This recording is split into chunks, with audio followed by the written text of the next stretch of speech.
Radio Rahim with Floyd Schofield. It's Riyadh season, Saudi Arabia. Your first appearance on one of these cards. Is this your first time in the kingdom? Yep, this is my first time, very first time, and it's been amazing so far.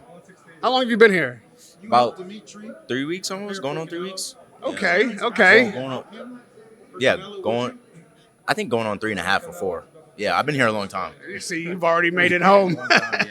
Now, you are fortunate to be coming up in what I have to call the Riyadh season era. This level of fight card is unseen, really, in modern history, and the way that fighters are being paid and the kind of purses you can expect if you're successful. All of that kind of thing. When you came into boxing, did you expect this kind of atmosphere as you pursued your goals? No, not at all. As a kid, I dreamed about it, but I never actually pictured the way it would go and how big it could get. And I feel like this is as big as it can get. If we're being honest, this might be one of the biggest cards in history for a very long time. So I'm just glad to be here. And, I'm glad God gave me the opportunity. You call it one of the biggest cards in history. It is certainly one of the most competitive cards in history. Everybody on this show has an opportunity to shine. All the matchups are 50-50 or close to that. Yours, however, I was speaking to Sean Zattel, actually, and he called you probably the dark horse on the card, that you have the most potential to make the biggest upset. Yeah. I think, it's just, a lot of people don't know who I am. A lot of people look at Shakur, they feel like he's going to outclass me. And that's cool. I'm just here to show everybody that I'm here to stay. Show everyone why they gave me an opportunity to be on this card. I want to make a lot of people rich, that bet on me. So, yeah. For Shakur, he's been criticized for not being as exciting as people would like, for not closing the show out. He needs to make that statement, and he's going to have to come through you to get it. How do you counter that? Just be myself. I'm a fighter at heart. I love fighting. My dad, he always has to control me, like, calm down, Floyd, like, relax in the ring, use your jab. So if he wants to bring that fight to me, that's what I want. I want you to bring the fight to me. Make it easy on me. But I feel like he's gonna stick to his plan. I feel like he knows better. I feel like he's gonna just be Shakur. Do you think he's underestimating you, or does he know what's ahead of him? I want to say that Shakur's smart enough. He's a smart enough person and fighter, not to play with his food. So there's a part of me that feels like he is, but there's another part of me that he's not. He wouldn't have brought all these different people into camp, and he wouldn't have trained so hard, that he claims he does, if he was overlooking me. So you never know. But me, I'm preparing for the Shakur that's 100%. You say you brought all these different people into camp. Well, according to you, you brought one wrong person into camp at least. You want to talk to me about this tweet and the claim that you have a mole in Shakur Stevenson's camp? See that, like, we don't get into all that. We're trolling. Like, we be trolling. Like, he should know that. He's the king of Twitter trolling.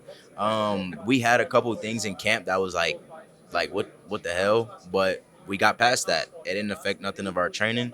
It didn't affect anything. It was just certain people that we thought we could trust that we couldn't trust. And, we was like, you know what? Let's troll. I mean, why not? But we not, whether it was him or not, we don't care. We're just here to fight. We're here in Saudi. I couldn't make it to London, sadly, but we're here now, and now we got to fight Saturday. How did you find out that you couldn't trust the people that you couldn't trust? Just we caught them doing stuff, before it was accusations, until we actually were able to prove it. And it was sad because we knew these people since I was like 7 years old and whatnot. So we just had to remove them from camp and get back right. It was only a day or two of, I didn't get to have my sparring and whatnot. But after that, everything's been a smooth sailing. But, certain things you got to keep a small circle when you get to this level. We talking like leaking strategy, sabotage? What level? Just like my passport got messed up. I'm not. Yeah, passport got messed up. Car tire got stabbed. My dad pisses a lot of people off, so you never know. But just small stuff like that, and then things where my dad could have got jail time, but all that's behind us. We don't care.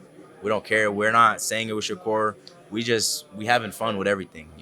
We doing what he do. We love trolling him. But I'm just ready to fight. Fight Saturday. Whether he was trolling or not, he certainly made a case about you not showing up in London and saying maybe you were going to drop off the card. What kept you from such a huge stage to announce this fight? Like, what kept me from getting there? Yeah. Just my passport. Like, when I got to the airport, they were saying my passport isn't good. I got to get a new one. By the time my passport could come, the press conference was already over with. So I just couldn't travel. And, hearing them say that, it was funny because it's like, bro, like, there's nothing to be scared of, like, at all. So. And you think that passport situation might have been a result of sabotage? Never know. Passport, I've had it for a minute. Could have fell out. Page could have fell out. Me personally, I don't think it was them. Saturday night, we got to fight. That's all I care about. For those of people who only know Shakur's name and are expecting him to get the victory and just debating how it comes, what do they need to know about Floyd Schofield before that first bell rings? They don't need to know anything. Saturday, they'll find out. They'll find out Saturday. What would you like to them be saying after that final bell rings on Saturday about Floyd Schofield? He really did it. And I don't care about the belt. I don't care about any of this. I just want to prove everyone wrong, gain my respect, and, take the victory home to my son. That's all I want. You talk about taking the victory home to your son. You're a young man with a young family. How much does that play into your focus in this game and then how you approach picking fights and your execution in the ring? It plays a big role. I didn't get to see my son for, I got to see him be born. I was around him, for a month and a half. Then, since he was 2 months all the way up until now, he's about to be 5 months. I didn't get to see him. And it hurt.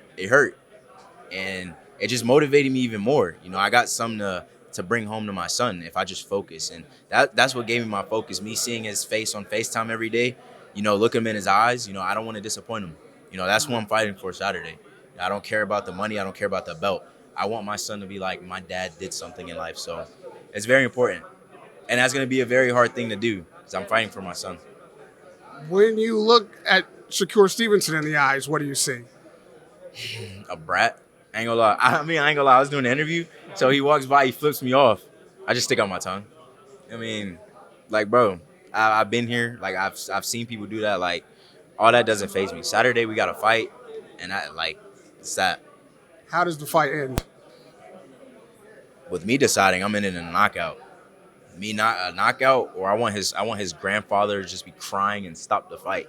Like, I just want him battered and bruised. Like, I just want him to feel every punch, But I will be coming out victorious, whether it's a knockout or not.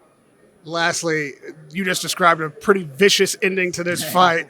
People expect Shakur to be a technical genius in there and just want him to be more active. Give me something that prevents him from executing his game plan, or something that maybe you see that other haven't seen as a weakness in Shakur. When he finally gets in there and looks me in my eyes and sees I'm not here to play. I'm not. Like I told you, I don't care about the belt. I don't care about you. I don't care about none of this. I'm fighting for my son. And nothing in this world means more to me than my son. So, you have kids? I don't. Oh, you understand when you have kids. He's trying to take me away from my son. He could end my life in there possibly. Not having that. Radio Rahim with Floyd Schofield. Massive, massive big words. Good luck Saturday night. Pleasure to talk to you for the first time. Radio Rahim with Floyd Schofield.